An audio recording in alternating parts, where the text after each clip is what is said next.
சீரக சம்பா அரிசி போட்டதுக்கப்புறம் பிரியாணி எந்த அளவுக்கு வெந்திருக்குன்னு பார்க்கலாம்.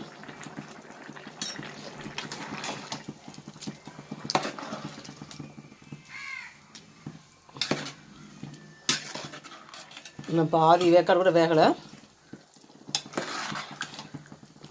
இந்த அரிசி வந்து கொஞ்சம் பழைய அரிசிங்கனால கொஞ்சம் நின்று தான் வேகும், சீக்கிரம் வேகாது.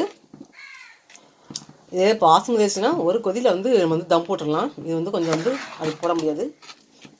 இன்னும் கொஞ்சம் வெந்ததுக்கப்புறம் உப்பு சேர்த்துட்டு அப்புறம் சிம்மில் போட்டு மூடி விட்டுருவேன். குமின் சம்பா மட்டன் பிரியாணி செஞ்சுக்கிட்டு இருக்கேன். வீடியோ ஃபுல்லாக ஸ்கிப் பண்ணால் பாருங்கள். அப்படியே என்னோடய சேனலில் ராஜி ஹோம் குக் லைக் பண்ணுங்கள், சப்ஸ்கிரைப் பண்ணுங்கள். Raji Aadith home cook.